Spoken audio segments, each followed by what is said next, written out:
สบายดีทุกคนคลิปนี้นางจะพาไปบ้านเกินซึ่งว่าคลิปนี้นางถ่ายตั้งแต่วันที่9 เดือน 6 2026บรรยากาศข้างทางเป็นแนวใดเนาะไปรับไปชมกันเลยตอนนี้นางอยู่แถวดอนหนูนและจะถ่ายแต่บรรยากาศข้างทางเท่านั้นเพราะว่านางอยู่ข้างหลังวิวก็บ่เห็นคักปานใดขัวนี่จะเป็นขัวทางรถไฟลาวจีนอยู่แถวดอนหนูนเด้อไปรับไปชมบรรยากาศกันเลยว่าตลอดข้างทางเป็นเท่าใด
ตัวนี้เด้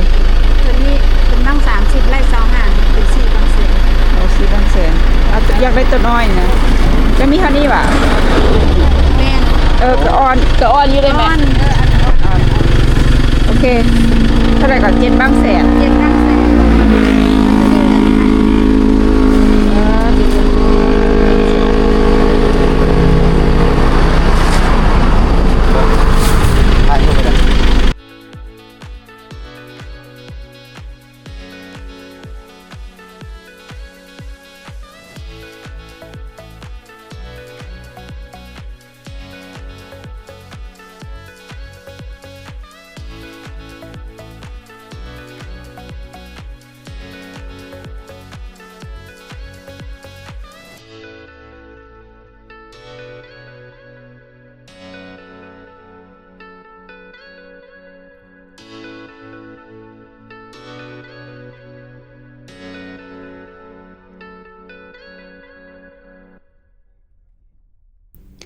ตลอดข้างทางบางบอนบางทีก็จะมีขุมมีบวกขุมทางเพนั่นหลายบอนหลายจุดเลยแหละความหมายก็คือได้โตนขุมแบบว่าเลือกโตนนะก็อยากหัวคือกันลูกซ้ายไปว่าสักขี่ไปแล้วลูกซ้ายตกขุมเนาะอันพอเฒ่าเพิ่นขับรถตกขุมลูกซ้ายหัวแท้หัวว่าเพิ่นบ่เคยเจอบ่เคยพ้อจักเทื่อนะ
จริญกว่าเก่าบางทีมันเต็มเบิด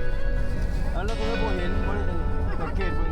บางทีมันมีแต่เป็นแบบนี้นะมันเป็นแล้วมันบ่มีอย่างที่ตลาดด้วยนะมันแล้วเงินมันติดกันเลยก็เลยผู้จักบ่อยู่ เลยเบิ่งจ่ายไปเลย They just go this time.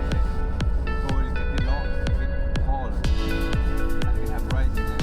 They have rice and around October. They get to the brand all the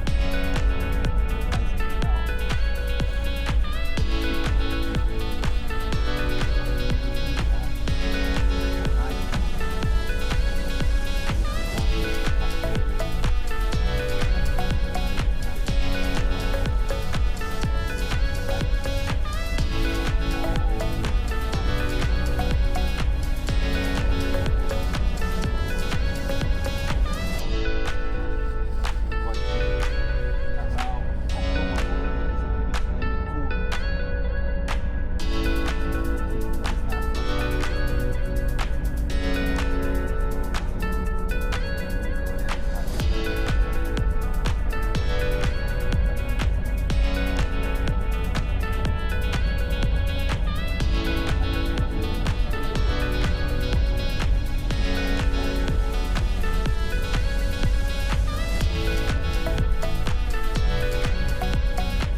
เดียวนะ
นั่นเหรอ ลักษณะเป็นแบบนั้น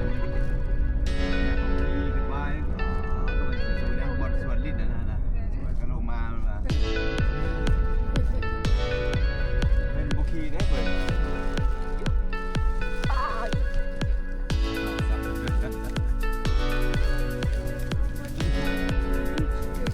อ๋อหมดมาจากป่านะ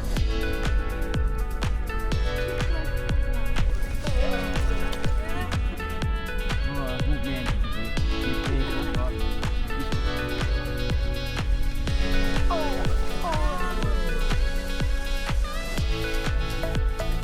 เลือกขุนโดน น้องขับน้อย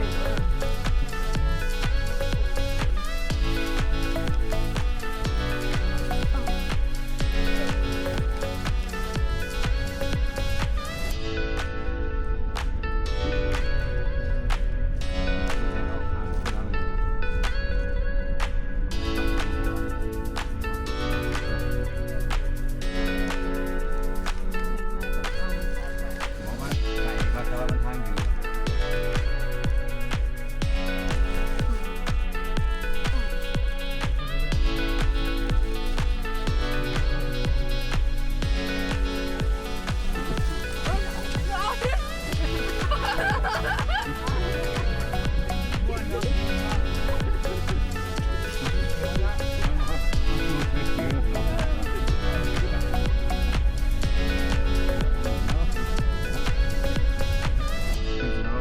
มันจะว่าประตูยึดเมื่อ จะจบ มันจะยิงป่าครับนอนยิงป่า น้องยังไป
ใกล้ฮอดจุดหมายปลายทางแล้ว แต่ว่าพบพ่ออุปสรรคบักใหญ่เลยก็คือ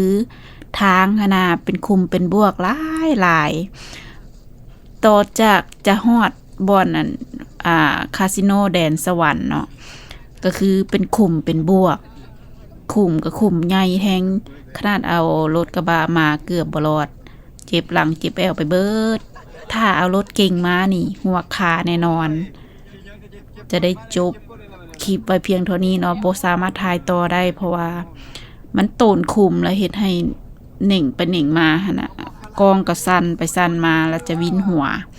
นางก็บ่ได้ถ่ายต่อเลย อันนี้จะเป็นโรงแรมแดนสวรรค์หรือว่าคาสิโนแดนสวรรค์นั่นเองเนาะพอกันคลิปหน้าเนาะคลิปนี้ลาแล้วเด้อพอกันคลิปหน้าลาแล้วสบายดี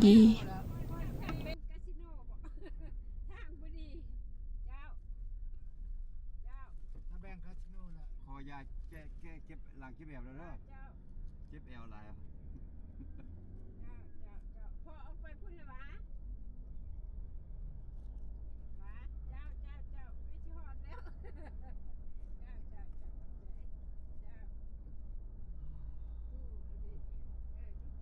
ตัวกิ่งไปคอนเทนต์จะเศร้าโอ้ใช้แล้ว พาพี่น้องเพิ่นไป คิดว่าไปใกล้ๆนี่สิเนาะไปว่าจะป้าตะโค้งไป